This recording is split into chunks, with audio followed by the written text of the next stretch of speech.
Assalamualaikum warahmatullahi wabarakatuh. Kita bertemu lagi di pelajaran sejarah Indonesia.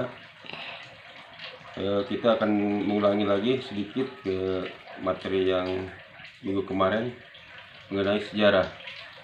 Pada hakikatnya sejarah adalah suatu perubahan sejarah mempelajari aktivitas manusia berdasarkan waktu. Dengan melihat aspek waktu tersebut akan terlihat perubahan dalam kehidupan manusia. Perubahan tersebut dapat berupa aspek sosial, budaya, geografi, ekonomi, ataupun politik. Pola kehidupan manusia mengalami banyak perubahan yang terjadi secara perlahan-lahan.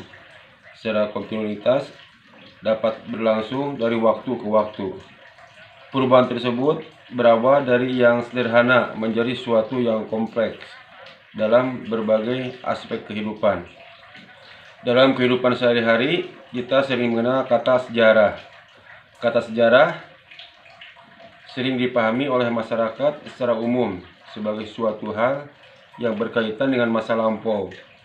Apabila orang ingin mengetahui bagaimana kehidupan masa lalunya, maka orang akan membicarakan sejarah kehidupannya. Misalnya, dalam ruang lingkup yang lebih kecil, terdapat sekelompok masyarakat dalam perayaan-perayaan tertentu selalu mengungkapkan sejarah keluarganya. Agar lebih jelas mengenai pengertian sejarah, pelajari penjelasan berikut. Cara berpikir kronologi atau diakronik, sinkronik, ruang dan waktu dalam sejarah. Mempelajari sejarah tidak lepas dari manusia sebagai objeknya. Karena walaupun demikian bahwa manusia itu sebagai objek dari sejarah. Karena sejarah itu ilmu yang pasti mengenai objeknya manusia. Manusia dan sejarah tidak dapat dipisahkan, saling berkaitan. Tanpa sejarah sebagai makhluk hidup perlu dipertanyakan. Manusia tanpa sejarah itu perlu dipertanyakan keberadaan dan aktivitasnya. Demikian juga dengan sejarah, tanpa manusia tak akan ada sejarah. Jadi yang jelas di dunia ini antara manusia dan sejarah itu saling berkaitan. Hal ini dikarenakan sejarah adalah peristiwa hasil dari perbuatan manusia yang terdapat 3 unsur utama dalam sejarah, yaitu manusia, ruang, dan waktu. Ketiganya saling berkaitan serta berinteraksi secara kronologis dan berkesinambungan sehingga membentuk suatu peristiwa sejarah. Berpikir diakronis dalam mempelajari sejarah.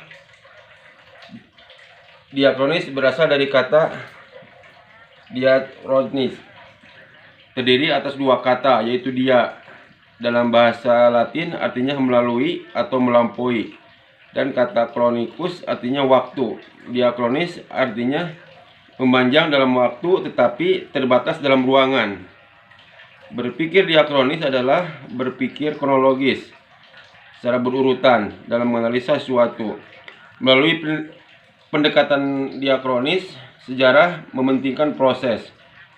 Sejarah akan membicarakan suatu peristiwa tertentu dengan tempat tertentu dari waktu A sampai waktu B.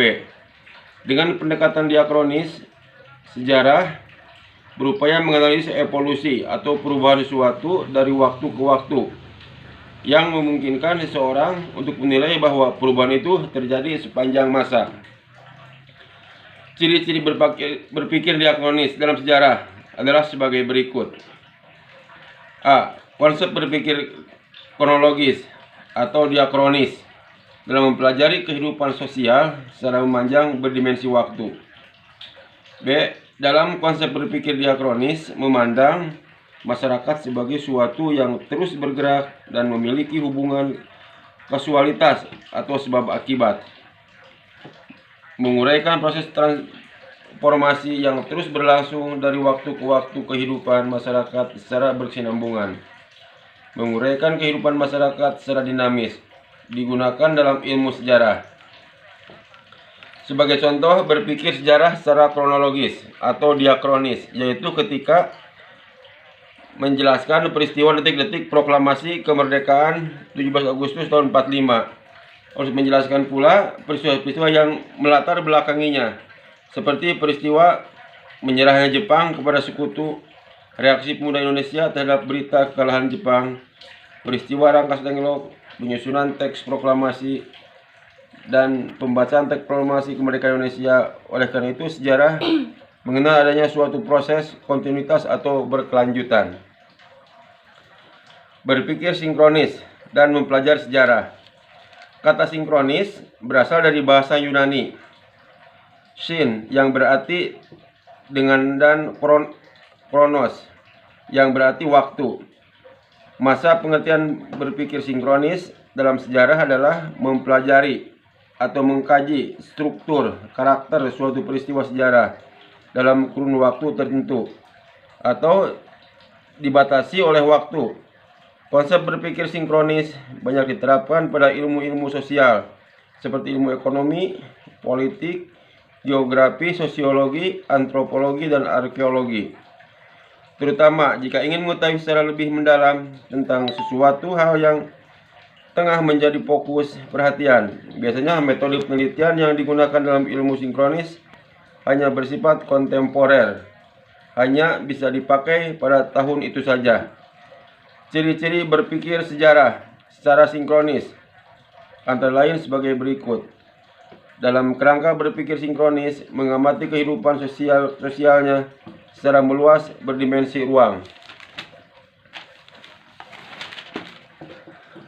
B. Konsep berpikir sinkronis memandang kehidupan masyarakat sebagai sebuah sistem yang terstruktur dan saling berkaitan antara satu unit dan unit yang lainnya.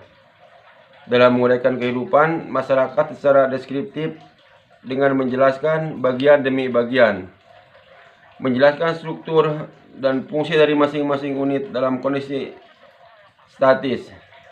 Digunakan oleh ilmu-ilmu sosial seperti geografi, sosiologi, politik, ekonomi, antropologi, dan arkeologi.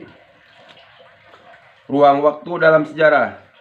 Secara konsep, ruang merupakan tempat terjadinya berbagai peristiwa alam maupun sosial dan peristiwa sejarah dalam perjalanan waktu. Sebuah peristiwa tidak hanya terlihat dari segi lokasi kejadian peristiwa, tetapi juga pada luasnya dampak yang ditimbulkannya, menempatkan sejarah lokalitasnya dan secara regional, nasional maupun internasional. Konsep waktu dalam sejarah meliputi waktu atau tempo, yaitu proses berlangsungnya suatu peristiwa, dan waktu merupakan kesatuan dari kelangsungan 3 dimensi, yaitu masa lalu, sekarang, dan masa yang akan datang. Di dalam waktu terdapat rentetan kejadian atau peristiwa. Karena berupa rentetan kejadian, maka kejadian atau peristiwa kemarin akan memberikan pengaruh pada saat itu, dan rentetan atau peristiwa saat ini akan memberikan pengaruh pada masa yang akan datang. Konsep waktu yang penting bagi sejarah, terutama saat riset, penelitian, dan penentuan kronologi sejarah atau simbolis dalam menentukan judul karya sejarah. Waktu dapat juga dijadikan sebagai catatan bagi seorang saat mengalami peristiwa unik bagi dirinya. Konsep tentang ruang dan waktu melekat dalam eksistensi manusia. Pemahaman tentang konsep ruang dan waktu akan memberikan pandangan realitas kehidupan manusia. Hal tersebut memunculkan pemikiran-pemikiran kontemporer. Pemikiran-pemikiran tersebut dituangkan manusia dalam berbagai karya tulis sehingga manusia lain atau manusia pada masa yang akan datang dapat mempelajarinya. Karya tersebut juga bisa menjadi media eksistensi dari si penulis sehingga dapat diketahui bahwa dia berada pada suatu masa tersebut. Dengan memahami konsep ruang dan waktu melalui penyingkapan suatu peristiwa dalam kehidupan manusia, memberikan inspirasi hidup untuk berani mengambil keputusan terhadap berbagai kemungkinan alternatif dan kemungkinan masa depan. Hal ini penting sebagai sikap hidup yang bertanggung jawab atas segala keputusan yang telah menjadi pilihan hidup manusia. Walaupun secara eksistensial, manusia sebelumnya tak pernah tahu dari mana mau kemana, serta mengapa manusia harus hidup dan kemudian mati.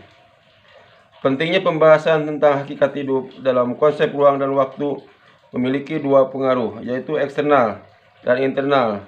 Pengaruh eksternal yaitu sebagai suatu landasan sikap hidup manusia di tengah hiruk-pikuknya kehidupan di era global yang penuh dengan